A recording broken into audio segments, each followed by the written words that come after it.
வணக்கம் நண்பர்களே, அக்னி பரீட்சை நிகழ்ச்சிக்கு வரவேற்கிறோம். 36 ஆண்டுகளாக விஜயகாந்தின் நிழலாக பயணித்தவர் இன்றைக்கு தேமுதிக விஜயகாந்தனுடைய கட்டுப்பாட்டில் இல்லை. அதே போல அதிமுகவுக்கு ஆதரவாக மக்கள் நல கூட்டணி தேமுதிக தொகுதி உடன்பாடு ஏற்படுத்தப்பட்டிருக்கிறது என்கிற மிகப்பெரிய ஒரு குற்றச்சாட்டையும் முன்வைத்திருக்கிற திரு சந்திரகுமார், வணக்கம். வணக்கம். திமுகவோட கூட்டணி அமைக்காததுதான் உங்களுடைய ஒரே பிரச்சனையா? நிச்சயமாக சார். ஏன் அதை சொல்றேன்னா, கிட்டத்தட்ட 5 ஆண்டுகள் இந்த இயக்கத்தில் இருந்தவங்க அந்த தேர்தல் 2011 தேர்தல் முடிந்து 6 மாத காலத்தில் கூட்டணி முறிவு ஏற்பட்டுருச்சு. அதன் பிறகு தொடர்ந்து பார்த்தீங்கன்னா எங்களுடைய கட்சியினுடைய நிர்வாகிகளும் தொண்டர்கள் மீதும் மிகப்பெரிய நெருக்குதல், தாக்குதல். இப்படி இருக்கின்ற பொழுது ஒட்டுமொத்தமாக ஜெயலலிதாவை வீழ்த்த வேண்டும் என்கின்ற ஒரே ஒரு எண்ணம் தான் தேமுதிக எல்லாருக்கும் இருக்கு, வேற எண்ணமே கிடையாது. அப்ப அவங்கள வீழ்த்தணும்னா இன்னைக்கு இருக்கக்கூடிய சூழ்நிலை என்னன்றது அவங்களும் தெரிஞ்சிருக்கிறாங்க. தமிழக மக்கள், பெரும்பாலான மக்கள் என்ன சொல்றாங்க, திமுகவும் தேமுதிகவும் கூட்டணி சேர்ந்தால் தமிழ்நாட்டிலே மிகப்பெரிய வெற்றியை பெறும். நீங்க அப்படி சொல்றீங்க. இன்னொரு பக்கம் திமுக அதிமுகவுக்கு மாற்று அப்படிங்கிற ஒரு சிந்தனை இப்ப வந்திருக்குன்றாங்க. இப்ப அந்த மாற்று சிந்தனை அப்படிங்கிறது செயல்படாதுன்னு நீங்க நினைக்கிறீங்களா? மாற்று சிந்தனையை 2014 பரீட்சார்த்த முறையிலே நாம் சோதனை செய்து பார்த்து விட்டோம். 2014 மோடி என்கின்ற ஒரு மாபெரும் அலை, அந்த அலை அடிச்சு எது வரைக்கும் வந்தது? ஆந்திரா பார்டரோட நின்று போச்சு, நம்முடைய தமிழ்நாட்டினுடைய பார்டரோட நின்றுச்சு. இன்னைக்கு வர்ற பல கருத்து கணிப்புகள்ல கூட திமுக அதிமுகவுக்கு மாற்று வேணும்னு சொல்றவங்களுடைய சதவீதம் அதிகமா இருக்கிறது. அப்ப அப்படியான ஒரு இடத்துல முதலமைச்சர் வேட்பாளராக விஜயகாந்த் முன்னிறுத்தி மக்கள் நல கூட்டணி வரும்போது அதை வரவேற்க வேண்டிய இடத்துல இருக்க வேண்டிய சந்திரகுமார் அதை கடுமையாக எதிர்ப்பதுங்கிறது என்ன விதமான அரசியல் சார்? இந்தியா முழுவதும் மோடி அவர்கள் பிரதமராக வர வேண்டும் என்கின்ற மாற்றம் உருவாகி இருந்தது. எல்லாரும் நம்பினாங்க. நீங்களும் பத்திரிகை நண்பர்கள் எல்லாருமே மோடிக்கான வாய்ப்பு இருக்குன்னு சொன்னீங்க. ஆனா தமிழ்நாட்டில் என்ன நடந்தது? நாங்க தேர்தலுக்கு பிறகுதான் முதலமைச்சர் வேட்பாளரை அறிவிப்போம்னு சொன்ன அந்த மக்கள் நல கூட்டணி விஜயகாந்திற்காக அந்த கொள்கையை விட்டு கொடுத்து இன்னைக்கு முதலமைச்சர் வேட்பாளராக விஜயகாந்தை முன்னிறுத்துகிறோம் அப்படின்னு சொல்லி இன்னும் ஒரு படி மேல போய் வைகோ சொல்றாரு, எனக்கு வலிவு குறைவு, விஜயகாந்த் வலிமையான ஒரு வேட்பாளர் அப்படின்னு முன்னிறுத்துற ஒரு நிலையில விஜயகாந்துக்கு ஒரு பெரிய இமேஜ் பில்டப் கிடைக்கிற நேரத்துல அதை ஒட்டுமொத்தமாக சிதைக்கிற வேலையில சந்திரகுமார் அணியினர் ஈடுபட்டு இருக்காங்கன்னு ஏன் சொல்ல முடியாது? ஏன் இதே வைகோ கேப்டன் அவர்களை முதலமைச்சர் வேட்பாளராக முன்னிறுத்தணும்னு சொல்லி பத்திரிகைகள் ஊடகங்கள்லாம் பேசும்பொழுது சொல்லி அவர், நான் மட்டும் என்ன துறவியா, முதலமைச்சர் பதவி மீது எனக்கு ஆசை இருக்காதான்னு கேட்டவர் தானே வைகோ. இன்றைக்கு யாரோ கொடுத்த ஒரு அசைன்மெண்ட், என்னால் ஆதாரம் அதுக்கு சொல்ல முடியாது, ஆனால் நடந்தது உண்மை. யாரோ ஒருவர் அவர் கொடுத்த அசைன்மெண்ட் படி இன்னைக்கு கேப்டனை கொண்டு போய் இழுத்து சென்று அவரோடு இணைத்து கொண்டு ஒட்டுமொத்தமாக எங்களுடைய கட்சியை படுகுழியிலே, புதைகுழியிலே தள்ளுவதற்கு வைகோ முயற்சி எடுத்திருக்கிறார். என்னுடைய பகிரங்கமான குற்றச்சாட்டு. எங்கள் கட்சியினுடைய நிலைப்பாட்டை மாற்றியவர் வைகோ, அதற்கு துணை போனவர் எங்கள் அண்ணி. இதுதான் என்னுடைய குற்றச்சாட்டு. என்ன பேசப்பட்டது? வைகோ அப்படி என்ன ஒரு அஷூரன்ஸ் கொடுத்திருக்காருன்னு நீங்க நினைக்கிறீங்க? அதுதான் ஒரு சில விஷயங்கள் என்னால் வெளியே சொல்ல முடியாது சார், அதுக்கு ஆதாரம் கிடையாது. நான் இதை பற்றி உங்கள்கிட்ட டிஸ்கஸ் பண்ணுன்னா நாளைக்கு இதுக்கு என்ன ஆதாரம்னு சொல்லி என் மேலே ஒரு வழக்கு போடுவார். ஏற்கனவே அதிமுக ஆட்சியில் போடப்பட்ட வழக்குகளுக்கே நான் விட தெரியாமல் இருக்கேன். நீ மீண்டும் இன்னொரு வழக்கை சந்திக்கணும்னு நீங்கள் விரும்புறீங்களா? இல்லை, வைகோ உங்க மேல பெரிய குற்றச்சாட்டுகளை வைக்கிறார். ஒரே ஒரு விஷயம், நீங்க இதை கேட்குறீங்க, நான் திரும்ப கேட்கிறேன். திமுகவில் 80 சீட்டுகள் கொடுக்கப்பட்டது, 500 கோடி ரூபாய் பேரம் பேசப்பட்டது இந்த வைகோ சொன்னார். அன்னி உடனே மறுத்தாங்க. நான் கேட்கிறேன், வைகோ இதை எதை வைத்து சொன்னார்? ஆனா எங்க தலைவர் எங்கிட்ட சொன்னார், 50 சீட்ல இருந்து 60 சீட்டுக்கு மேல போக மாட்டேங்கிறாங்க, 10ல இருந்து 15% மேல போக மாட்டேங்கிறாங்க. ஆனா எங்களுக்கு கிடைச்ச தகவலுடைய அடிப்படையில் கிட்டத்தட்ட 1/3 பங்கு தேமுதிகவிற்கு ஒதுக்குவதற்கு தயாராக இருந்தது திமுக. அதையெல்லாம் புறந்தள்ளி விட்டு நீங்கள் ஏன் இந்த கூட்டணிக்கு போனீங்கன்றத என்னுடைய கேள்வி. ஒரு முதலமைச்சர் வேட்பாளராக விஜயகாந்தை எந்த இடத்திலும் திமுக ஏற்காது. அப்ப இன்னொரு இடத்துல முதலமைச்சர் வேட்பாளர் நீங்க தான், உங்களுக்கான எல்லா மரியாதைகளையும் நாங்க செய்யறோம்னு சொல்லி ஒட்டுமொத்த 4 கட்சிகளுடைய தலைவர்கள் நிற்கும் போது அதை அவருக்கான ஒரு பெரிய ஒரு கிரீடமாக அவரை அடுத்த கட்டத்திற்கு தள்ளி கொண்டு போகிற ஒரு விஷயமாக அதை ஏன் பார்க்க கூடாது? நீங்க ஓட்டு போடுவதற்கு கூட தகுதி இல்லாதவன் என்னை நீங்கள் தான் அடுத்த முதலமைச்சர்னு சொன்னா எப்படி நான் அதை ஏற்றுக்கொண்டால் பைத்தியக்காரனா போனோம்? அதே போல தங்களை தமிழக மக்களிடத்திலே முன்னிறுத்திக் கொள்ள முடியாதவர்கள் எல்லாம் ஒன்று சேர்ந்து வந்து எங்கள் தலைவரை பார்த்து அடுத்த முதலமைச்சராக நான் உங்களை ஆக்குகிறேன் என்று சொல்வதை எப்படி ஏற்றுக்கொள்ள முடியும்? அது எப்படி உண்மையாக இருக்க முடியும்? திமுக அதிமுகவுக்கு மாற்றுன்னு சொல்லி வளர்ந்த கட்சி தொண்டர்களுடைய நெருக்கடி காரணமாக நான் கூட்டணி வச்சேன் அப்படின்னாரு அதிமுகவோட. அதே அந்த அதிமுகவோடு கூட்டணி வைத்த பிறகு அவருக்கு கிடைத்த ஒரு அனுபவம் அப்படின்னு ஒண்ணு இருக்குல்ல, அந்த அனுபவத்தின் அடிப்படையில் திமுகவோடு வேண்டாம், இந்த ரெண்டு கட்சிகளும் வேண்டாம், அவர் ஏன் முடிவெடுக்க கூடாதுன்றீங்க? அதிமுக அவருக்கு என்ன அனுபவம் கிடைச்சது?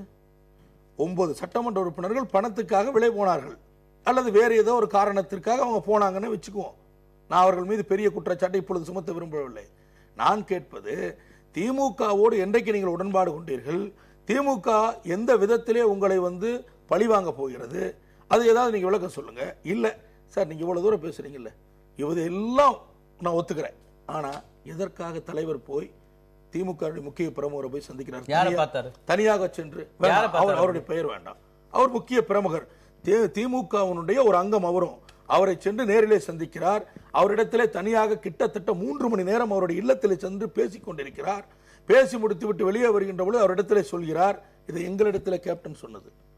பேசி முடித்து விட்டு வெளியே வந்த பிறகு எங்களுக்கு அவர் போனது தெரியாது, ஆனா கேப்டன் சொல்லிதான் இது எனக்கு தெரியும். அதை தான் நான் சொல்றேன். திமுக இவ்வளவு சீட்டு கொடுக்குதுன்னு சொன்னது யார்? கேப்டன். உள்ளாட்சியில் எனக்கு இத்தனை % ஒதுக்குறாங்கன்னு சொன்னது யார்? கேப்டன். அவர் சொன்னதைத்தான் திரும்ப நான் உங்ககிட்ட சொல்றேன். அப்ப அவ்வளவு தூரம் நமக்கு நான் கேட்டது. திமுகவோடு பேசியதுங்கிறது கட்சியை சார்ந்தவரா அல்லது கட்சிக்கு அப்பாற்பட்டவரா? அவர்களுடைய கட்சியில இருக்கிறார், ஆனா வந்து அவர் ஒரு முக்கியமான பிரமுகர். அவர் அதைத்தான் சொல்ல முடியும். நான் கட்சியில இருக்கிறார், திமுக கட்சியில இருக்கிறவர் தான் முக்கியமான பிரமுகர். தனிப்பட்ட முறையில் 2 பேரும் மட்டும் சந்திச்சு பேசினாங்க. அது உண்மை, அதுல எல்லாம் மறுக்கிறது. இதே சந்திரகுமார் மார்ச் 6ஆம் தேதி அறிக்கை கொடுத்தார், யாரோடும் தேமுதிக பேசவில்லை, அப்படியாக வருகின்ற தகவல்கள் தவறு, இவரோடு பேரம் பேசுகிறோம், அவரோடு பேரம் பேசுகிறோம் என்றெல்லாம் செய்திகள் பரப்பப்படுகிறது. யாரோடும் எந்த கட்சியோடும் கூட்டணி குறித்து பேசவில்லைன்னு சொன்னவர் சந்திரகுமார். உண்மை, ஒத்துக்கொள்கிறேன். நம்ம கட்சியை பத்தி ரொம்ப டேமேஜ் பண்ணி பத்திரிகையில் செய்தி வந்துட்டு இருக்கு, இதுக்கு மேல இது விட முடியாது, நீ வீட்டில இருந்து வந்தோன்னு கூப்பிட்டு நீ ஒரு பேட்டியை கொடுன்னு சொன்னார். அவர் சொன்னது செய்தேன். அவர் என்ன சொல்றாரு இன்னைக்கு சொல்றது, அவர் என்ன சொன்னாரு அதெல்லாம் செஞ்சுட்டு இருக்கேன். அவர் இன்னைக்கு சொல்றாரு மக்கள் நல கூட்டணியோட கூட்டணின்றாரு, அதை கேட்கலையே நீங்க? அது நான் மட்டும் பாதித்தால் பரவாயில்ல, ஒட்டுமொத்த கட்சி பாதிக்கிறது. கட்சியினுடைய இமேஜ் அதுல பாதாளத்துக்கு போகுது, டேமேஜ் ஆயிட்டே இருக்குது. விஜயகாந்த் எப்பொழுதும் பார்த்தாலும் காசுக்கு ஆசைப்படுறாருன்ற மாதிரி ஒரு இமேஜ் உருவாகுது. அதற்காகத்தான் அந்த பேட்டி கொடுப்பதற்கு கூட நான் உடனே சரின்னு சம்மதிச்சு அந்த பேட்டியை கொடுத்தேன். விஜயகாந்த் பணத்துக்கு ஆசைப்படுறவர் இல்ல, அவரை பணத்தால விலைக்கு வாங்க முடியாது அப்படின்னு நீங்க சொல்லும் போதே அவர் இப்படி ஒரு முடிவை எடுத்திருக்கிறாருன்னா அவர் மேல இருக்கிற மதிப்பு இன்னும் கூடுதலா தான் ஆகுது. அவர் சேர்ந்ததற்கு வேறு எந்த காரணங்களையும் நீங்க சொல்ல முடியாது. மீண்டும் சொல்றேன் சார், அவர் சீட்டை பத்தி தான் எங்கிட்ட பேசினார். பணம் பேரம் நான் அவரிடத்துல பேசினதை சொல்லல, அதனால நான் அதை உங்ககிட்ட சொல்லல. நான் கேட்பது, திமுகவிலே ஒரு நல்ல ஒண்ணு நடந்ததா இல்லையான்னு உங்களுக்கு தெரியல? தெரியாது, எனக்கு தெரியாது. அந்த பண பேரத்தை பத்தி எனக்கு தெரியாது. நான் முழுமையாக உங்களால மறுக்க முடியாது அப்படி நடந்ததா இல்லையான்னு. அதை மறுக்க முடியாது. எப்படி மறுக்க முடியும்? நான் நிச்சயமா நடக்கல என்னால சொல்ல முடியாது. அவர் எங்கிட்ட சொல்லல, பண பேரம் நடந்ததா அவர் எனக்கு சொல்லல, அவ்வளவுதான். விஜயகாந்த் அவர்கள் பணத்துக்கு ஆசைப்பட்டிருக்கலாம், படாமலும் இருந்திருக்கலாம் அப்படின்னு சொல்றது மிகப்பெரிய ஒரு முக்கியமான ஒரு திருப்பமா நான் பாக்குறேன். சந்திரகுமார் அப்படியான ஒரு சந்தேகத்தை முன்வைக்கிறார். அப்படிங்கும் போது இப்ப 2011 அப்படி நடந்ததா? இல்ல இல்ல, ஒரு நிமிஷம். நான் அவர் மேல பணத்துக்கு ஆசைப்பட்டார் என்ற சந்தேகமோ அல்லது அதை பேரம் பேசினாரும் நான் சொல்லல. நான் சொன்னது தனிப்பட்ட முறையிலே பேசிக்கொண்டிருந்தது. பேசிவிட்டு வந்தார், நான் சீட்டு கேட்டேன், உள்ளாட்சியில் வேணும்னு கேட்டிருக்கேன் அப்படின்றத மட்டும்தான் எங்கிட்ட சொன்னார். அதைத்தான் நான் உங்ககிட்ட சொன்னேன். ஆனால் நான் கேட்பது, கட்சியினுடைய நலனுக்குரிய சீட்டுகள் வழங்கப்படுகிறது, கட்சியின் நலனுக்குரிய, தொண்டர்களுடைய நலனுக்குரிய உள்ளாட்சி சீட்டுகளும் வழங்கப்படுகிறது. அப்ப இதையெல்லாம் விட்டு உங்கள் மனசாட்சிக்கே தெரியும், அவருக்கு நாம முதலமைச்சர் ஆக முடியாதுன்றது அவருக்கு நல்லா தெரியும் இந்த பீரியடு. அப்படி இருக்கின்ற பொழுது என்ன காரணத்திற்காக இதையெல்லாம் ஒதுக்கிட்டு இந்த வைகோவுடன் இணைந்து செயல்பட ஆரம்பிச்சார்? அதுதான் என்னுடைய கேள்வி. அப்ப அதுல என்ன மர்மம் இருக்கிறது? தலைவரே சொன்னவர், மக்கள் நல கூட்டணிக்கு யார் ஓட்டு போட போறா, அவங்களோட போய் சேர்ந்து நம்ம என்ன பண்ண போறோம்னு சொன்னவர். எங்க சொன்னார்? அப்படி எங்க கிட்ட சார், எங்கிட்ட மட்டும் இல்ல சார், நான் சொல்லக்கூடிய விஷயம் இது. திமுகவோட கூட்டணி சேரக்கூடிய விஷயத்தையும் மக்கள் நல கூட்டணியோட போய் என்ன பண்ண போறோம்னு சொன்னதும், இதையெல்லாம் சொன்னது எங்க? விருப்ப மனு கொடுத்து நேர்காணலுக்கு வந்தவங்க சொல்றார், என்னிடம் மட்டும் இல்ல. அதைத்தான் நான் சொல்றேன். எங்கிட்ட மட்டும் சொல்லி இருந்தாக்கா அவர் சொல்லவே இல்லைன்னு மறுக்கலாம். விருப்ப மனு கொடுக்க வந்தவங்க சொன்னார்ல, மக்கள் நல கூட்டணி சொல்றாரு ஒருத்தர், சொன்னோன்னு சொல்றாரு மக்கள் நல கூட்டணிங்கிற. மக்கள் நல கூட்டணி யார் ஓட்டு போட போறா? நாம் அவங்களோட போய் சேர்ந்து நாம் என்ன பண்ண போகிறோம் அப்படின்னு கேட்டவர். அப்படிலாம் சொன்னீங்க இல்லையா சார்? இதை விட இன்னொன்று சொல்கிறேன். இந்த கூட்டணி முடிவாவதற்கு 3 நாட்கள் முன்பு வரைக்கும் பிஜேபியோட பேசிட்டு இருக்காங்க அண்ணி. தனிப்பட்ட முறையில் வீட்டுக்கு வர்றாங்க, போகிறாங்க, வேறொரு வீட்டில் வச்சு பேசுகிறாங்க. எல்லாருக்கும், மீடியாக்கள் எல்லாருக்கும் தெரியும். இருந்தவங்க திடீர்னு சொல்லி அப்படியே மாறுறாங்கன்னா என்ன காரணம்? அதுக்கு மட்டும் சொல்லுங்க. அதுதான் என்ன காரணம்? நீங்க சொல்றீங்க 1500 கோடி ரூபாய் வைகோ மூலமாக பண பரிவர்த்தனை நடந்தது அப்படின்னு ஒரு குற்றச்சாட்டு வைக்கிறீங்க. அதன் மூலமாக, வைகோ மூலமாக ஏதோ ஒரு நகர்வு நடக்குதுங்கிறீங்க நீங்க. ஏதோ ஒன்று நடந்திருக்கிறது. அதனாலதான் இவங்க இந்த மாதிரி முடிவெடுத்தாருன்றது என்னுடைய குற்றச்சாட்டு, பகிரங்கமான குற்றச்சாட்டு. பிரேமலதாவை பொறுத்த வரைக்கும் தொடர்ந்து திமுக அதிமுக மீது கடுமையான குற்றச்சாட்டுகளை வச்சிட்டு இருக்காங்க. இந்த 2 கட்சிகளையும் தமிழகத்தை விட்டு விரட்ட வேண்டும் அப்படின்னு தொடர்ந்து பேசிட்டு இருக்கிற ஒரு தலைவர். அவங்க இந்த முடிவு எடுத்ததுல எந்த பெரிய முரண்பாடும் வெளியில இருந்து பாக்குற யாருக்கும் தெரியல. திமுக வேண்டாம், அதிமுக வேண்டாம், வேறொரு மாற்று அணி வேணும். அதுக்கு ஒரு முதலமைச்சர் வேட்பாளராக விஜயகாந்த் முன்னிறுத்தப்படும் போது அவருடைய நிலைப்பாட்டில் என்ன முரண்பாட்டை நீங்க பாத்துட்டீங்க? தலைவர் எங்கேயாவது திமுகவை தாக்கி பேசினாரா சார்? நீங்க சமீப காலங்களில் பொதுக்கூட்டங்கள்ல திமுகவை தாக்கி எங்கேயாவது பேசினாரா? விருப்ப மனு வழங்கி கொண்டிருக்கின்ற நேரத்தில், விருப்ப மனுக்கு எல்லாம் பணம் கட்டிட்டு இருக்கிற நேரத்தில் சம்பந்தமே இல்லாமல் ஒரு கார்ட்டூன் வெளிவந்ததை வச்சு கேப்டன் டிவியில திமுக தலைவர் கலைஞர் அவர்களையும் பொருளாளர் ஸ்டாலின் அவர்களையும் உயர்த்தி கேப்டன் டிவியில எதுக்காக பேட்டி கொடுக்கிறாரு? காஞ்சிபுரம் மாநாட்டில் கரெக்டா மேடையில் பேசுவதற்கு முன்னாடி கூப்பிட்டு திமுகவை பத்தி யாருமே பேச வேண்டான்னு சொன்னாரா இல்லையா? ஏன் சொன்னார்? ஆனால் அதே கூட்டத்தில் பிரேமலதா திமுகவையும் சேர்த்து விமர்சித்தார். சார், நான் அவங்க பேசுனதுக்கு வரல. நாங்க தலைவர் கட்சி தலைவர் என்ன சொன்னார் அன்னைக்கு, எங்கிட்ட என்ன பேசினார், அதை பற்றி தான் நான் பேசுறேன். அவங்க எப்பயுமே வழக்கமா பேசுறது தானே சார், எல்லா கூட்டத்திலும் அவங்க பேசுறது தானே. அதுதான் சொல்றேன், எல்லா நேரங்களிலும் அதே நிலைப்பாட்டில் இருந்த பிரேமலதா இப்படி ஒரு முடிவு எடுக்கும் போது அதுக்கு ஒரு காரணத்தை கற்பிப்பது, அவர் மீது ஒரு குற்றச்சாட்டை முன்னிறுத்துவது, கட்சி மீது அவருக்கு பெரிய அளவுக்கு எந்த எதிர்பார்ப்பும் இல்ல, கட்சியினுடைய நலனை அவர் முக்கியமாக பார்க்கலங்கிற குற்றச்சாட்டுகள் பெரிய குற்றச்சாட்டு. அதுக்கு நீங்க அடிப்படையாக ஏதாவது சொல்ல விஷயம்? இதையெல்லாம் அவங்க பேசிட்டே வந்தாங்கல்ல.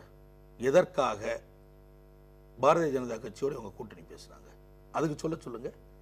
பிஜேபியோட கூட்டணி பேசிட்டு இருக்கீங்க. கடைசி 3 நாட்களுக்கு முன்னாடி திடீரென அவங்க பேசிட்டே இருக்கிறாங்க. எல்லாரும் வந்துட்டு போயிட்டு திடீர்னு கிளம்புறாங்க. வைகோவை பத்தி தனியா 2 முறை பாக்குறாங்க, பேசுறாங்க, ஃபைனல் பண்றாங்க. அப்படி ஒரே நாள்ல இந்த மாற்றம் வரும் நீங்க நம்புறீங்களா? 2 நாட்களில் நடந்த மாற்றம் அதுதான் எங்களுக்கு புரியல. கடைசியில் 2 நாட்கள்ல ஏன் இந்த மாற்றம்? இல்ல, போற போக்குல பிரேமலதா பத்தி நீங்க பல குற்றச்சாட்டுகள் வைக்கிறீங்க. வைகோவை சந்திச்சு பேசினாங்க, வைகோக்கு 1500 கோடி ரூபாய் அதிமுக தரப்புல இருந்து கொடுக்கப்பட்டது, அதன் தொடர்ச்சியாக இதெல்லாம் நடந்ததுன்னு போது நீங்க தொடர்ந்து முன்வைக்கிற எல்லா விஷயங்கள்லயும் பிரேமலதா விஜயகாந்த் தனிப்பட்ட நலனுக்காக வேறு ஏதோ ஒரு நோக்கத்தோடு செயல்பட்டிருக்கிறார், கட்சி நலனை அவர் குழிதோண்டு புதைத்து விட்டார் அப்படின்னா நீங்க சொல்லும் போது அதுக்கான காரண காரியங்களை விளக்க வேண்டிய இடத்துல நீங்க இருக்கீங்க. நிச்சயமா அந்த கருத்துல இருந்து எனக்கு மாறுபாடே கிடையாது. அவங்க கட்சியினுடைய நலனை புறக்கணிச்சுதான் செஞ்சிருக்காங்க. ஆனா எந்தவித ஆதாரம், முதல்ல நான் சொல்லிட்டேன், எந்த விதமான ஆதாரமும் என் கையில் கிடையாது. எல்லாமே எனக்கு வந்த செய்திகள். ஆதாரமற்ற குற்றச்சாட்டுகளுக்கு நம்பகத்தன்மையும் இருக்காது. ஒரு சில விஷயங்களை நான் நாகரிகம் கருதி அதை பேசலன்ற, நான் வேண்டான்றேன். ஏன்னா என் தலைவரை நான் காட்டி கொடுக்க விரும்பவில்லை, எங்கள் அண்ணியை பத்தி நான் காட்டி கொடுக்க விரும்பவில்லை. தவறான முடிவு எடுத்துட்டாங்க, அதை திருப்பி நீங்க மறுபரிசீலனை பண்ணுங்கன்னு தான் மீண்டும் கேட்கிறேன். காட்டி கொடுக்க விரும்பவில்லைன்னு சொல்றதன் மூலமாக அவர் பெரிய தவறு செய்திருப்பதாக நீங்க சொல்றதா நான் புரிஞ்சுக்கிறேன். அது உங்களுடைய யூகத்தின் அடிப்படையில் நீங்க எது வேணாலும் புரிஞ்சுக்கலாம். நான் வேற எதுவும் சொல்றது இல்லை, சொல்ல மாட்டேன். ஏன்னா தொடர்ந்து நீங்க பணம் அப்படிங்கிற ஒரு விஷயத்தை மையமாக வைத்துதான் அதிமுகவுக்கு ஆதரவாக இப்படியான ஒரு கூட்டணி அல்லது தொகுதி உடன்பாடு ஏற்படுத்தப்பட்டிருக்கிறதுன்னு நீங்க குற்றச்சாட்டு வைக்கும் போது, சார் இவங்களுக்கு அது அதிமுக ஆதரவா இல்லையான்னு எனக்கு தெரியாது சார். இவங்களுக்கு தெரியுதா இல்லையான்றது வரல. ஆனால் வைகோ அவர்கள் அதிமுகவுக்கு ஆதரவாகத்தான் இதை செஞ்சாருன்றது என்னுடைய குற்றச்சாட்டு. அதற்கு இவர்கள் பலியாகி விட்டார்கள்.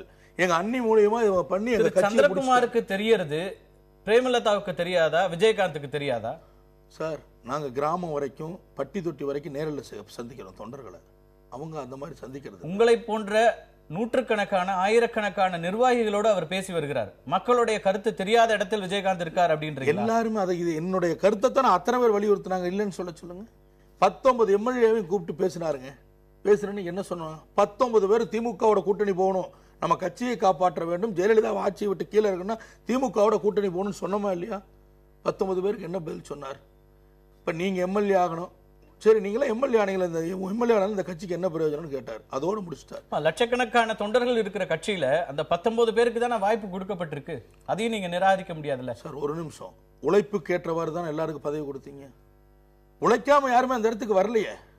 நாங்க என்ன உழைக்காம வந்துட்டோமா? 36 37 வருஷம் இவருக்காக கூடவே இருந்தோம்ல, செஞ்சிருக்கோம்ல. வேற ஏதாவது எங்க மேல குற்றச்சாட்டு சொல்ல முடியுமா? சொல்லுங்க. ஏன் அதிமுக ஆட்சியில 5 வருஷம் நாங்க படாத கஷ்டம், 2 வருஷம் சஸ்பெண்ட் ஆன எம்எல்ஏ எங்கேயாவது பார்த்துருக்கீங்களா? தமிழ்நாட்டினுடைய அரசியல்ல 2 வருஷம் சஸ்பெண்ட் ஆன எம்எல்ஏ பார்த்துருக்கீங்களா? அன்னைக்கு எவ்வளவோ பேரம் பேசப்பட்டது, எனக்கு பல நிர்பந்தங்கள் கொடுக்கப்பட்டது, அழுத்தம் கொடுக்கப்பட்டது. அதுக்கெல்லாம் நான் என்ன மசிஞ்சனா? தூக்கி எறிஞ்சிட்டு வந்து உங்க பின்னாடி நின்னன்ல, என்னென்ன நடந்து அத்தனை உண்மைகளும் உங்கள்கிட்ட வந்து சொன்னேன்ல. இந்த மாதிரிலாம் இவங்க வந்தாங்க, இப்படிலாம் பேசுறாங்க, நான் சொன்னேன்ல, நான் இருக்கேன் பார்த்துக்கிறேன்னு சொன்னீங்கல்ல. ஆனா இன்னைக்கு என்ன நடந்துருச்சு? ஒட்டு மொத்தமா எல்லாத்தையும் முடிச்சிட்டீங்கல்ல. பிரேமலதா விஜயகாந்த் கட்டுப்பாட்டுல தான் கட்சி இருக்குன்னு எந்த அடிப்படையில நீங்க குற்றம் சாட்டுறீங்க சார்? இந்த முடிவு அல்லது அந்த கட்டுப்பாடு, கட்சியினுடைய கட்டுப்பாடு பிரேமலதா கையில வந்தது இப்ப சமீபத்துல தானா? சார் நான் மீண்டும் சொல்றேன், 2014 இருந்தே அவங்க வந்து எல்லா விஷயத்திலும் தலையிட ஆரம்பிச்சிட்டாங்க. ஆனா 2014 கூட்டணி பேச்சுவார்த்தை வரைக்கும் நாங்கள் எல்லாம் தான் போனோம், வந்தோம், எல்லாம் பண்ணோம். ஆனா இந்த தேர்தலில், இந்த 2016 சட்டமன்ற தேர்தலில் அவங்க தான் முழுக்க முழுக்க முடிவெடுக்கக்கூடிய இடத்துக்கு போயிட்டாங்க. அவங்க என்ன சொல்றாங்களோ அது தலைவராக தான் செய்யற முடிவுக்கு அவர் போயிட்டார். அதனாலதான் சொல்றோம், கட்சி அவங்க கட்டுப்பாட்டுக்குள்ள போயிடுச்சுன்னு நாங்க சொல்றோம். அவங்களுக்கு இருக்கக்கூடிய அந்த வாய்ப்பு வந்து யாருக்கு கிடையாது சார். 24 மணி நேரம் அவங்க அலுவலகத்துக்கு வர டைமை தவிர இது எல்லாம் அவங்க தானே அவங்க கூட இருக்காங்க. அப்படி இருக்கும் பொழுது அவர் சொல்றதை தான் அவங்க கேட்கணும். அவர் கேட்பார், கேட்க முடியும். அதான் சூழ்நிலை அவருக்கு. அவர் கஷ்டப்பட்டு வளர்த்த ஒரு கட்சியை அழிக்கணும்னு அவர் மீது அக்கறை கொண்ட ஒருத்தர் நினைப்பாங்களா? அழிக்கணும்னு நினைக்கல. அவங்க தான், தனது கணவர், தனது குடும்பம், அந்த நிலையில அவங்க போயிட்டாங்க. கட்சியை பத்தி அவங்க நினைக்கல. நீ இன்னும் கொஞ்சம் காலம் போச்சுன்னா அது தெரியும், உங்களுக்கே தெரியும். இந்த தேர்தல் முடிவுக்கு பிறகு நீங்களே தெரிஞ்சுங்க சார் என்ன நடக்குது. எனக்கு புரிஞ்சுக்க முடியல நீங்க என்ன சொல்றீங்கன்னு. என்ன காரணத்திற்காக இவங்க மக்கள் நல கூட்டணி போனாங்கன்னு இவனால சொல்ல முடியுமா? 2-3 நாட்கள் முடிவெடுத்து எதற்காக போனாங்கன்னு சொல்ல முடியும்? முதலமைச்சர் வேட்பாளர் அதிகப்படியான இடங்கள் கொடுத்திருக்காங்க, ரொம்ப மரியாதையான இடத்துல வைக்கிறாங்க. இதை விட வேற என்ன வேணும் சார்? இன்னும் நிறைய கட்சிகள், நெற்றிப்பேடு கட்சியில இருக்குது. அவங்களாம் வந்து எங்களுக்கு ஆளுக்கு ஒரு சீட்டு கொடுங்க, நீங்க 230 சீட்ல நில்லுங்க, 220 சீட்ல நில்லுங்கன்னு சொல்லுவாங்க. போயிடலாம் அப்படியே. உங்களுடைய பத்திரிகையாளர் சந்திப்புல முக்கியமான ஒரு விமர்சனத்தை முன் வச்சீங்க. வீடு வாசல் எல்லாம் இழந்து நாங்கள் நிற்கிறோம் அப்படிங்கிற ஒரு குற்றச்சாட்டை நான் இழக்கவில்லைன்னு சொல்றேன். அதுல இல்ல, உங்களோட இருக்கிறவர்கள் பல தொண்டர்கள் இழந்திருக்காங்க, பல நிர்வாகிகள் இழந்திருக்காங்கன்றீங்க. பொதுவாக இந்த கட்சிக்காக பலரும் பல விஷயங்களை இழந்திருக்கிறாங்க, கட்சிக்காக வாக்கு சதவீதத்தை கூட்டுவதற்காக நாங்க இழப்புகளை சந்தித்திருக்கிறோம் அப்படிங்கிறதாக அதை நம்ம எடுத்துக்க வேண்டியிருக்கிறது. அப்படின்னா அரசியல்ங்கிறது ஒரு முதலீடா பார்க்க வேண்டியிருக்கா? இல்ல, சொல்றேன். ஒரு இது வந்து முதலீடா இல்ல. உங்க மேல எனக்கு ஒரு பிரியம் இருக்கு, உங்களுக்கு நான் செய்யறேன் ஆச்சுங்களா? அப்படி நான் செய்கின்ற பொழுது அதற்கு பிரதிபலன் எதிர்பார்க்க வேண்டாம். கட்சியினுடைய தொண்டர் இன்றைக்குமே எதிர்பார்ப்பது, என் கட்சி இப்ப காலையில சாதாரண கிராமத்துல ஒண்ணு டீ கடையில இருந்து சண்டை போடுறான்னு முன்னே சொன்னேன். அந்த தொண்டன் எந்த எதிர்பார்க்கிறான்? என் கட்சி ஜெயிச்சிருச்சு, உங்க கட்சி தோத்துதுன்னு வரணும். அவனுக்கு அதுதான் பெருமையா நினைக்கிறான். அவன் என்ன எதிர்பார்க்கறான்? என் கட்சி ஜெயிக்கணும்னு தான் எதிர்பார்க்கறான். அந்த வெற்றி வாய்ப்பு பிரகாசமா கண்ணுக்கு முன்னாடி அந்த வெளிச்சம் தெரிகின்ற பொழுது அதை உதறி விட்டு மீண்டும் இருட்டுக்குள்ளே செல்ல முயல்வது எதற்காக? இதுதான் என்னுடைய கேள்வி. விஜயகாந்தை முன்னிறுத்தி, முதலமைச்சர் வேட்பாளராக முன்னிறுத்தி ஒரு மாற்றத்தை கொண்டு வர முடியும்னு அந்த 4 தலைவர்கள் நம்புகிறார்கள். அவர்களும் 40-50 ஆண்டுகளாக தமிழக தேர்தல் களத்தில் இருக்கிறவங்க. அவர்களுடைய நம்பிக்கையை விட நீங்க சொல்றதுதான் எடுபடும் நீங்க நினைக்கிறீங்களா? ஒண்ணு சொல்றேன் சார், அவங்க எல்லாம் 4 கட்சியில 4 கட்சி வச்சு நடத்துறவங்க, ஒவ்வொரு கட்சிக்கு தலைவர்கள். அந்த கட்சியில அவர்களுடைய தொண்டர்களுடைய விருப்பப்படி அவர்கள் முடிவெடுத்திருக்கலாம். நான் கேட்கிறேன், இதே 2011 தேர்தல் எங்களை கூட்டணியிலே சேர்த்துகிறார்கள் அதிமுகவில். எங்களை விட குறைவான தொகுதி கொடுத்தார்கள் என்பதற்காகத்தானே வைகோ வெளியே ஓடி வந்தார். அதிமுக கூட வரமாட்டேன்னு சொல்லிட்டு வந்தார். வேண்டான்னு சொன்ன வைகோ இன்னைக்கு உங்க தலைமையை ஏற்க முன் வருகிறார். திரு கருணாநிதி அவர்களை விட 100 மடங்கு சிறந்த ஒரு தலைவராக, முதலமைச்சர் வேட்பாளராக விஜயகாந்தை முன்னிறுத்துகிறார்னா அதை வரவேற்க வேண்டிய முதல் ஆளாக சந்திரகுமார் இருக்கணுமா வேண்டாமா? எதனால வைகோ வரவேற்கிறார் இப்ப திடீர்னு? அதுக்கு மட்டும் பதில் சொல்லுங்க. வர அதே கேப்டன் தான் இருக்கார். அன்னையிலிருந்து ஒரே மாதிரி தான் எங்க கேப்டன் இருக்காரு. அன்னைக்கு வந்து கேப்டனை வந்து பிடிக்காதவர், அவர் விமர்சனம் செய்த வைகோ இன்னைக்கு ஏன் ஏற்றுக்கொள்கிறார்? அவருக்கு கொடுக்கப்பட்டிருக்கின்ற அசைன்மெண்ட், அவருக்கு கொடுக்கப்பட்டிருக்கின்ற பணி, கேப்டனை கொண்டு வந்து அவரோடு இணைக்க வேண்டும். யார் அப்படி ஒரு அசைன்மெண்ட் கொடுத்திருக்காங்க? அதிமுக தரப்புல. எந்த அடிப்படையில் அப்படி சொல்றீங்க? நிச்சயம் அதுதான் சார் நடந்து கொண்டிருக்கிறது, அதுதான் நடக்கிறது. தேர்தல் முடிவில் உங்களுக்கு தெரியுங்க. கடந்த சட்டமன்ற தேர்தலின் போது உங்களுடைய தலைவர் விஜயகாந்தை தள்ளாடும் கேப்டன் அப்படி நடிகர் வடிவேலுவை வைத்து விமர்சித்த ஒரு கட்சி, அந்த கட்சியோடு கூட்டணி அமைக்க வேண்டும் அப்படின்னு நீங்க நிக்கிறதுக்கான காரணம் என்ன சார்? வடிவேலு தள்ளாடும் கேப்டனை சொன்னதை வன்மையாக கண்டிக்கிறேன். என் தலைவரை பத்தி எனக்கு தெரியும். நீங்கள் நினைக்கிற மாதிரிலாம் அந்த மாதிரியான ஆள் கிடையாது, அப்படிப்பட்ட மனிதர் கிடையாது ஆச்சுங்களா. அதே மாதிரி அந்த அந்த அந்த குற்றச்சாட்டு மட்டும் நான் ஏற்றுக்க மாட்டேன் சார், தவறு, நல்லவர். அதே நேரத்தில் குடிகாரன் என்று சொன்ன ஜெயலலிதாவோட நம்ம போய் கூட்டணி வச்சிட்டோம். இதில் என்ன சார், இதில் என்ன தப்பு இருக்கு? வடிவேல் யாரு? வடிவேல் அவர்கள் திமுகவில் இருக்காரு அன்னைக்கு. அவர் சொன்னதை பற்றி ஏன் சார் நாம் யோசிக்கணும்? ஒரு கட்சியினுடைய தலைவர் அறிக்கையில் சொல்கிறார் குடிகாரர் என்று என் தலைவரை பார்த்து. அப்படிப்பட்டவரோட போய் நம்ம கூட்டணி வச்சோம்ல சார், அதை விட இது என்ன கேவலமாக போயிடுச்சா சார்? வடிவேல் தான் அந்த கட்சியிலே இல்லையா சார்? நமக்கு சட்டமன்றத்தில் பிரச்சனை வரும்பொழுது இதே திமுக தரப்பிலிருந்து எவ்வளவு ஆதரவு கொடுத்தாங்க, எவ்வளவு நமக்கு சப்போர்ட்டா சட்டமன்றத்தில் குரல் எழுப்பினாங்க, உரிமை குழுவில் எனக்காக எவ்வளவு தூரம் பேசினாங்க, உங்களுக்காக எவ்வளவு பேசினாங்க. இடதுசாரிகள் அப்ப பேசலையா? பேசலையே, தலைவருக்கு ஆதரவா பேசலையே. யார் பேசினா? இப்ப பேசினாங்க. நான் இப்ப சஸ்பெண்ட் ஆன பொழுது எங்களுக்காக பரிந்து பேசினாங்க, அதெல்லாம் வரவேற்றோம். நான் சொல்வது, நீங்க வடிவேல் மேட்டர் கேட்டதுனால சொல்றேன். அதான் நேற்று கூட அவர் பேசும்பொழுது ஒருத்தர் சொல்றார், அந்தந்த சூழ்நிலை மதிமுக பேசும்பொழுது சொன்னாங்க, அந்த சூழ்நிலைக்கு தகுந்தார் போல நாங்கள் முடிவு எடுப்போம், அன்னைக்கு நாங்கள் பாராட்ட வேண்டியதுதான் பாராட்டுவோம், இல்லை அன்னைக்கு எதிர்க்க வேண்டியதை எதிர்ப்போன்ற. நமக்கு அப்படிப்பட்ட நிலைப்பாடு இன்னைக்குமே எதுவும் இல்லை சார், அந்த மாதிரி நிலை இல்லை. திமுகவோடு தான் கூட்டணி அமைக்க வேண்டும், இந்த கூட்டணி அமையாவிட்டாலும் திரு கருணாநிதி அவர்கள் தான் முதலமைச்சர் ஆவார், இப்படியெல்லாம் சொல்றதன் மூலமாக உங்களை இயக்குவது திமுக தான்ற குற்றச்சாட்டுக்கு வலு சேர்ப்பதாக இல்லையா சார்? இன்னைக்கு தமிழ்நாட்டில் வெற்றி பெறக்கூடிய அளவில் ஒன்றும் இல்லை. நீங்க ஒரு கருத்து கணிப்பு வெளியிட்டீங்க, உங்க டிவியில் வந்தது, அதில் என்ன போட்டீங்க? சி ஓட்டர்ஸ் அண்ட் இன்னொரு ஏதோ 2 பேர் சேர்ந்து ஒரு கருத்து கணிப்பு போட்டு நான் பார்த்தேன். அதில் என்ன போட்டீங்க? இதுக்கு முன்னாடி என்ன நிலை, இவர் கேப்டன் இந்த முடிவெடுத்ததுக்கு அப்புறம் என்ன மாதிரியான நிலை உருவாயிருக்குது நீங்களே போட்டீங்க. அப்படியும் பொழுது மறைமுகமாக, அதாவது நாங்கள் எடுத்திருக்கின்ற தேமுதிக எடுத்திருக்கிற நிலை மறைமுகமாக ஜெயலலிதாவை மீண்டும் ஆட்சிக்கு கொண்டு வருவதற்கான முயற்சியாகத்தானே இதை பார்க்க முடியுது. இதை வந்து பாசிட்டிவா பார்க்கணும்னா, முதலமைச்சர் வேட்பாளராக விஜயகாந்த் முன்னிறுத்தப்பட்ட பிறகு, இந்த தொகுதி உடன்பாடு ஏற்பட்ட பிறகு, 3வது அணியாக இருக்கிறவர்களுக்கு 11% 3 வாரத்தில் ஆதரவு கூடியிருக்கிறது அப்படின்றது அந்த கருத்து கணிப்பு. 3 வாரத்தில் 11% கூடியது. அதற்கு பிறகு இன்னும் 6 வாரம் இருக்கு தேர்தலுக்கு, அதற்குள்ள இன்னும் கூட நீங்க வெற்றி கோட்டை தொட முடியும்னு பாசிட்டிவா நீங்க நினைக்காம திமுகவுக்கு ஆதரவு குறைஞ்சிச்சேன்னு நீங்க வருத்தப்படுறதுடைய நோக்கம் என்ன? இல்ல, திமுகவுக்கு ஆதரவு குறைஞ்சிருச்சேன்னு வருத்தப்படல, நீங்க அது தவறு. மீண்டும் அதிமுக ஆட்சிக்கு வந்துவிடக் கூடாது, ஜெயலலிதா அவர்கள் முதலமைச்சராகிவிடக் கூடாதுன்றதுதான் என்னுடைய வருத்தமாக, என்னுடைய ஆதங்கமா இருக்க ஒழிய, அதுக்கு போய் நம்ம துணை போறோம்ன்றதுதான் அந்த ஆதங்கம் தானே ஒழிய, திமுக ஆட்சிக்கு வரணும் அல்லது அது ஆட்சிக்கு வர முடியாம போயிருச்சுன்ற ஆதங்கம் இல்லை. சந்திரகுமார் தலைமையில் இருக்கிறவர்கள் திமுகவோடு சேர மாட்டார்கள் எந்த நிலையிலும் அப்படின்னு சொல்ல முடியுமா? எங்களை கூப்பிட்டு ஒரு கேள்வி கூட கேட்காம ஒரே நிமிடத்தில், அதாவது நான் பிரஸ் மீட் பேசிட்டு வெளியே வர்றேன், நான் பேசுனதை கூட டிவியில் பார்க்கல, அதுக்குள்ள நான் நீக்கப்பட்டேன், என்னோட இருந்த 10 பேர் நீக்கப்பட்டேன்னு சொல்லி வருது. இதை யாராவது எதிர்பார்த்தாங்களா? நானே எதிர்பார்க்கல. நிச்சயமா ஒரு நோட்டீஸ் அனுப்புவாரு, நாம் அதுக்கு பதில் சொல்லுவோம். சார், இன்றைக்கும் சொல்கிறேன், பகிரங்கமாக சொல்கிறேன், உங்களுடைய இந்த தொலைக்காட்சி வாயிலாக, தலைவர் அவர்கள் மறுபரிசீலனை செய்வதற்கு தயார், திமுகவோடு கூட்டணி வைக்க தயார் என்று சொன்னால், நான் உட்பட 10 பேரும் பகிரங்கமாக அத்தனை மீடியாக்கள் முன்னாடி அவர் காலிலே விழுந்து மன்னிப்பு கேட்க தயார்.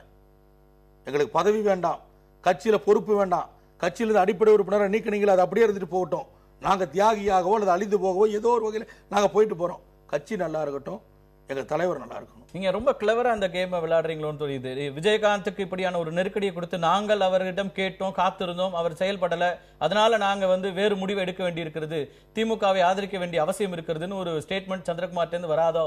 திமுக ஆதரிக்கிறேன்னு சொல்லவே இல்லையே சார், அந்த சப்ஜெக்டுக்கே நான் போகலையே சார். திமுகவை நான் ஆதரிக்கிற மாதிரி இருந்தால் 2 மாவட்டத்தில் அங்கே போய் சேர்றாங்க, அவங்க 2 பேரை கூட்டு வந்து நான் என் கூட வச்சுக்க மாட்டேன்னா. தேர்தலுக்கான வேட்பாளர்களை நேர்காணல் செய்த போது நீங்க எம்எல்ஏ ஆனா போதுமா திமுகவோட கூட்டணி சேர்ந்துன்னு விஜயகாந்த் கேள்வி கேட்டதாகலாம் செய்திகள் வந்தது. அதுல இருந்தே விஜயகாந்துக்கு திமுகவோடு கூட்டணி அமைப்பதில் விருப்பம் இல்லை அப்படின்னு நம்ம புரிஞ்சுக்க முடியுது தானே? எம்எல்ஏக்கள் ஆனா போதுமா அப்படின்ற மாதிரி அவர் நேர்காணல்ல கேட்கல. ஆனா அதே சமயத்தில் எங்கள்கிட்ட கேட்டார், எங்கள் எம்எல்ஏக்கள்கிட்ட, இப்போ நீ எம்எல்ஏ ஆகிறதுக்கு தான் நான் கட்சி நடத்தணுமா, நீ எம்எல்ஏ ஆனதுனால இந்த கட்சிக்கு என்ன பிரயோஜனம் அப்படின்னு கேட்குறாரு. அப்போ நான் அப்போ கேட்டேன், திரும்ப டக்குன்னு எனக்கு கொஞ்சம் ஒரு மாதிரி மனசுக்கு ரொம்ப சங்கடமாக போச்சு. ஏன் கேப்டன், அப்போ 9 பேர் போனாங்களே, அப்போ அந்த 9 பேர் போனவங்களும் நாங்களும் ஒரே நிலைக்கு வந்துட்டோம் இல்லையா, ஒரே மாதிரி ஆகிட்டோம் இல்லையா அப்போ அப்படின்னு சொன்னோன்னா, இல்லை நான் அந்த அர்த்தத்தில் கேட்கல, இல்லை கேட்டேன் அப்படின்ட்டு அதாவது அவர் விட்டுட்டார். ஏன்னா நான் ஒரு எமோஷனல் ஆனோன்னே எனக்கு ரொம்ப கஷ்டமாக இருந்தது அந்த வார்த்தை. நீ எம்எல்ஏ, நீங்கள் எம்எல்ஏ ஆனதுனால என் கட்சிக்கு என்ன பிரயோஜனம் கேட்டால், அப்போ என் கட்சிக்கு என்ன பிரயோஜனம் கேட்குறாருன்னா, இந்த 5 வருஷம் நாங்கள் வந்து தேமுதிகன்னு நாங்கள் அவ்வளோ தூரம் பாடுபட்டதுக்கு எந்த அர்த்தமுமே இல்லாமல் போச்சுல்ல சார். தேமுதிகல இந்த கூட்டணி பேச்சுவார்த்தை எப்படி நடக்குது? அது என்ன, நீங்க நிர்வாகிகள் எல்லாம் உட்கார்ந்து பேசி முடிவெடுக்கிறதா அல்லது வேறு யார் இந்த முடிவெல்லாம் எடுக்கிறாங்க? தனியா அண்ணி தான் போய் எல்லாத்தையும் பார்க்குறாங்க, எல்லாத்திட்டையும் பேசுகிறாங்க. அதே மாதிரி திமுக தரப்புல கூட பேசுனது பார்த்தீங்கன்னா தலைவர் நேரடியாக பேசுகிற முன்னே சொன்னேன். அதுக்கு முன்னாடி அவருக்கு வேண்டிய நண்பர் அப்படின்ற முறையில் அனுப்பிச்சார், பேசினாங்க. அவருக்கு வேண்டிய தொழிலதிபர் முறையில் போய் பேசினாங்க. அவருக்கு வேண்டியவர்னு சொல்லி இன்னொருத்தர், இப்படி எல்லா தரப்புலையும் வந்து பேசினாங்க. நான் எங்களை எந்த இடத்துலையுமே விடலை. அதாவது நிர்வாகிகள் யாரையுமே அந்த கூட்டணி மேட்டருக்குள்ள எந்த இடத்துலையுமே விடலை சார். திமுகவோடும் சரி, மக்கள் நல கூட்டணி இப்ப பேசி திமுகவோடு பேசவே இல்லைன்னு பிரேமலதா சொல்லியிருந்தாங்களே. வைகோவுடைய குற்றச்சாட்டுக்கு மறுப்பு சொல்வதற்காக பேசும்போது திமுகவோடு எந்த இடத்திலும் கூட்டணி பேச்சுவார்த்தை நடக்கும். நான் கேட்கிறேன் சார், திமுக பேசவே இல்லை, ரைட், ஓகே. பிஜேபி கூட தான் மரியாதை நிமித்தமான சந்திப்புன்னு சொன்னாங்க. ஆனா அவங்க தொடர்ந்து தேமுதிகவோடு பேசிக் கொண்டிருக்கிறோம் அப்படின்னாங்களே. என்னைக்காவது பிஜேபி கூட நாங்க வந்து கூட்டணி பேசலன்னு சொன்னாங்களா? அதாவது என்ன, இவங்க நேரடியா தலையிட்டதுனால நிர்வாகிகள் யாரும் போகல சார். கட்சியினுடைய அதிகாரப்பூர்வமாக யாரும் நியமிக்கப்படவில்லை, யாரும் போய் பேசவில்லை, அது உண்மை. ஆனால் மறைமுகமாக எல்லா பக்கமும் பேசியது உண்மை. அதிமுகவை தவிர்த்து அதிமுக மட்டும் பேசல, மீது எல்லோரிடம் பேசுனது உண்மை. அதுல எந்த யார் பேசினாங்கன்றீங்க? வீட்டில் இவங்க ஃபேமிலியில் இருந்தாங்க பேசினாங்க. அதை தான் சொல்றேன். ஏங்க பிஜேபி மக்கள் நல கூட்டணி நேரடியாக அண்ணி மட்டும் தாங்க பேசுறாங்க, வேற யாருமே அதில் தலையில்லைங்க. பத்திரிகைகளோட இன்னும் எல்லாரையும் ஒரு சிலர் சொல்றாங்க, கிடையவே கிடையாது, அண்ணி தான் இதுல. இப்போ தேமுதிக ஒரு குடும்ப கட்சி ஆயிடுச்சு அப்படிங்கிற ஒரு விமர்சனத்தை முன்வைக்கலாமா? குடும்ப கட்சி ஆயிடுச்சுன்னு அந்த அளவுக்கு நான் பெருசா அதை சொல்ல விரும்பல சார். அவங்களும் இந்த கட்சியில வந்து அவங்களும் வந்து பல உழைச்சிருக்காங்க, அவங்களும் தேர்தல் பிரச்சாரத்துக்கு வராங்க. நான் அந்த மாதிரி அடிப்படையில் சொல்ல, அவங்க எடுத்த முடிவு தவறா போகுது, அதை சொன்னா புரிஞ்சுக்கல நீங்க. அப்ப நீங்க வந்து அதாவது ஒரு குறுகிய வட்டத்துக்குள்ள நின்ட்டாங்க சார்.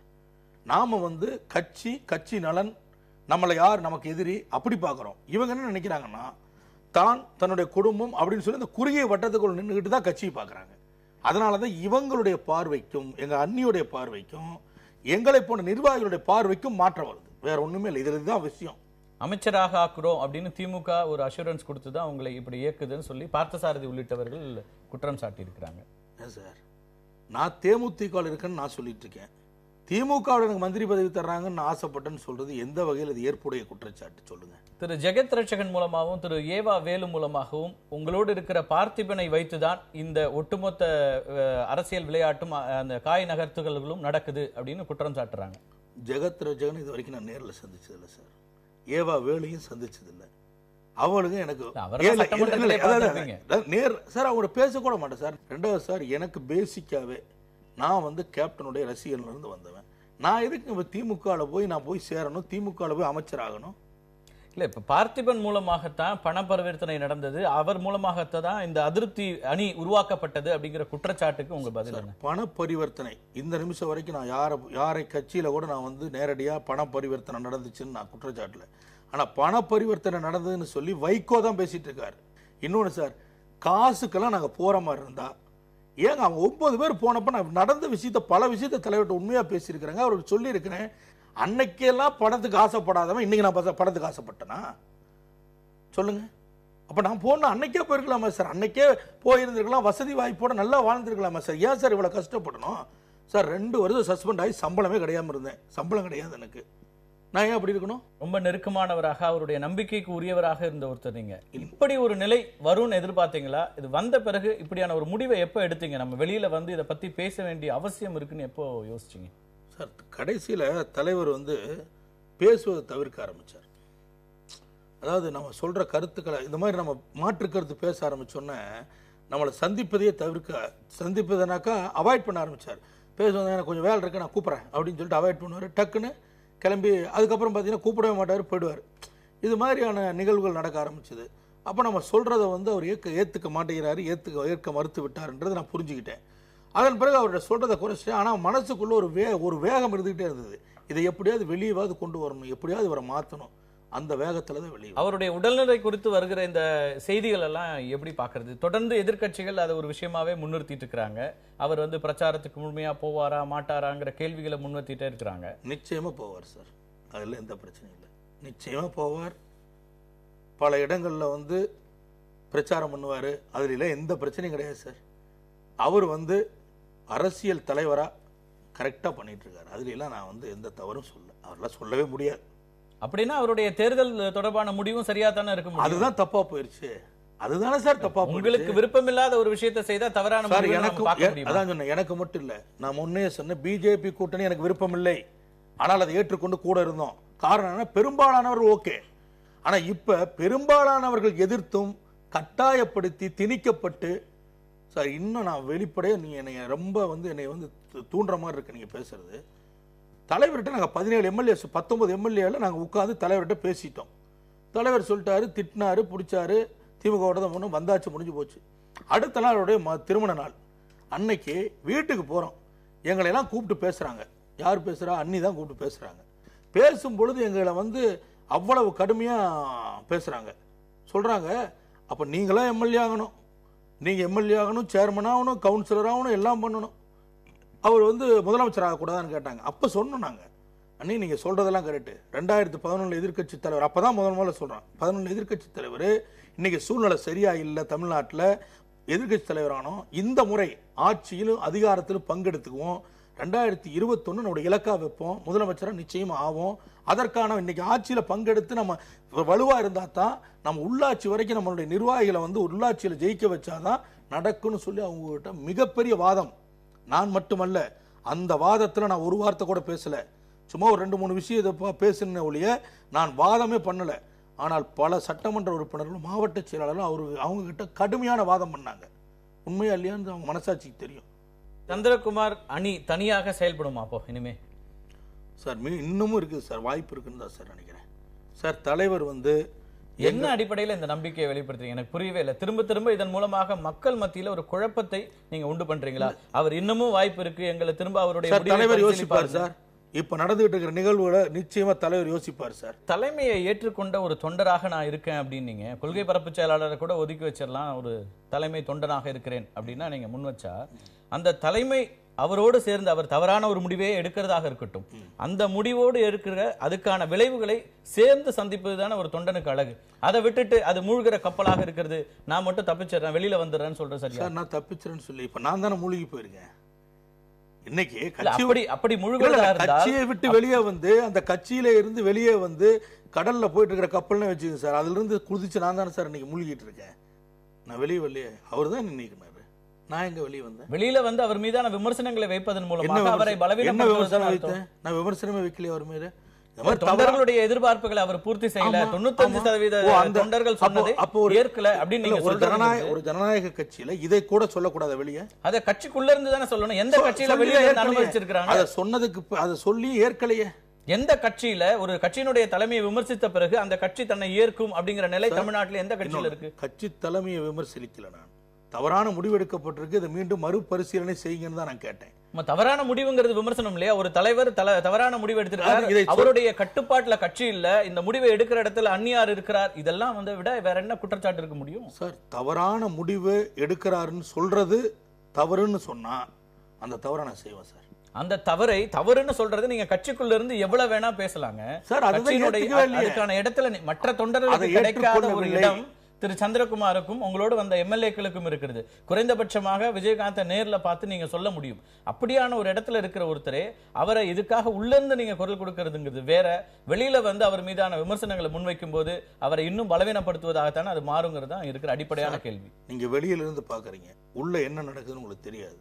நான் சொல்றது கொள்கை பரப்பு செயலாளர் இருந்தால் கூட அவர் என்னை பார்ப்பதற்கு அனுமதி கொடுத்தால் தான் நான் போய் பார்க்க முடியும். அந்த விஷயம் உங்களுக்கு யாருக்காவது தெரியுமா?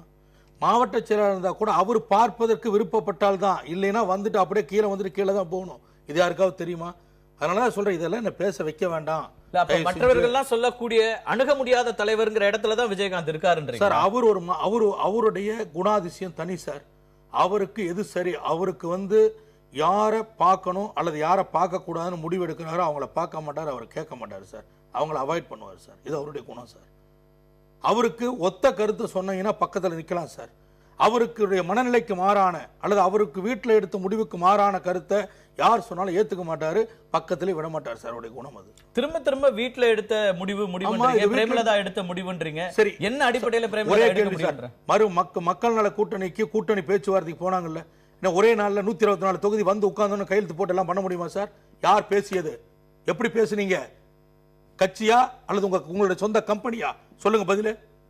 யாருங்க போய் பேசுனீங்க? எப்படி பேசலாம்? நீங்க கட்சியில நிர்வாகிகளே இல்லையா?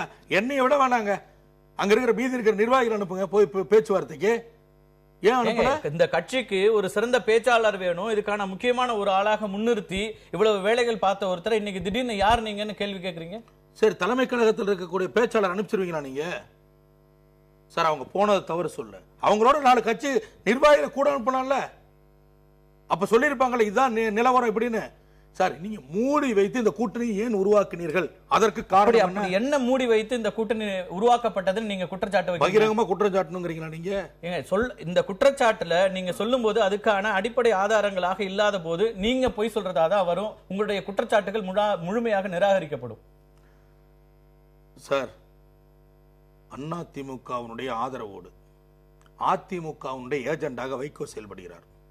வைகோவினுடைய ஆசை வார்த்தைகளுக்கும் அவர் கொடுத்த நிர்பந்தங்களுக்கும் நெருக்குதல்களுக்கும் இன்னும் அவர் கொடுத்திருக்கின்ற பல்வேறு ஆதாயங்களுக்கும் எங்களுடைய அண்ணி அடிபணிந்து இந்த கட்சியை இந்த நிலைக்கு கொண்டு சென்றிருக்கிறார் என்கின்ற கடுமையான குற்றச்சாட்டை வைக்கிறேன்.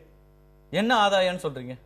ஒரு கட்சியினுடைய முதலமைச்சர் வேட்பாளராக, ஒரு கூட்டணியுடைய முதலமைச்சர் வேட்பாளராக நாங்கள் விஜயகாந்தை முன்னிறுத்துகிறோம் அப்படின்னு விஜயகாந்தை விட பல ஆண்டுகள் மூத்த அரசியல் தலைவராக இருக்கிற வைகோ தன்னுடைய நிலையை தாழ்த்தி கொண்டு விஜயகாந்த் முதலமைச்சராக ஏற்கிறேன்னு சொல்றாரு. அப்படியான ஒரு நிலைப்பாட்டில் பிரேமலதா ஆதரிக்கும் போது அது விஜயகாந்துக்கான பெருமைப்படுத்தல் தானே. அதை எப்படி நீங்க அவரை சிறுமைப்படுத்துறதா அல்லது கட்சி குலைக்கிறதா நீங்க எப்படி சொல்ல முடியும்? இதே வைகோ கேப்டனை முதலமைச்சர் ஆக்கணும்னு சொன்னப்போ ஃபர்ஸ்ட் எடுத்து என்ன சொன்னாரு? நான் துறவியல்ல, முற்றும் துறந்த முனிவர் அல்ல, துறவியல்னு சொன்னார்ல.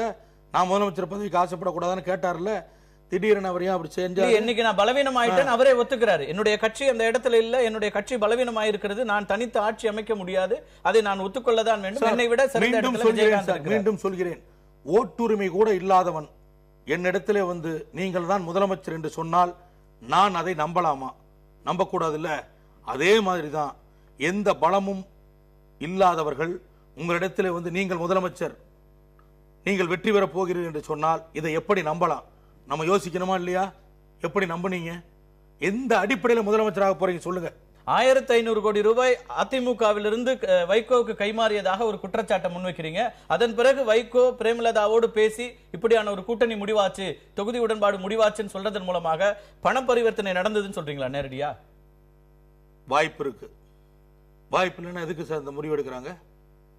அதுக்கு வாய்ப்பு இல்லைன்னு சொன்னா கிட்டத்தட்ட 1/3 பங்கு தொகுதிகளும் 1/3 பங்கு உள்ளாட்சி பிரதிநிதிகளும் தர்றேன்னு சொன்னதற்கு பிறகும் எதற்காக இந்த முடிவு எடுக்கிறாங்க?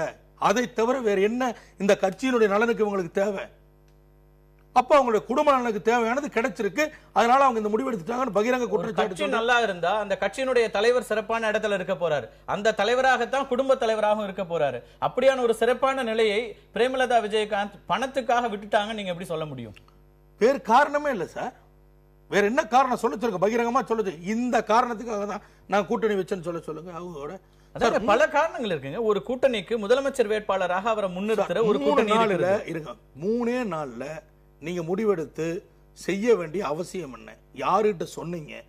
காலையில இவங்க எல்லாம் வரும்பொழுதுதாங்க தெரியும் எங்களுக்கு மக்கள் நல கூட்டணியோடு நம்ம கூட்டு சேர போறோன்றதே காலையில தாங்க தெரியும் எங்களுக்கு. கட்சி தலைமைக்கு நீங்க அதிகாரம் கொடுத்திருக்கீங்க, கூட்டணி குறித்த நிலைப்பாடுகளை அவர் எடுக்கலாம்னு. அவர் ஒரு நிலைப்பாட்டை எடுக்கிறார். நீங்க கொடுத்த அதிகாரம் தான், உங்களுடைய பொதுக்குழு கொடுத்த அதிகாரம்.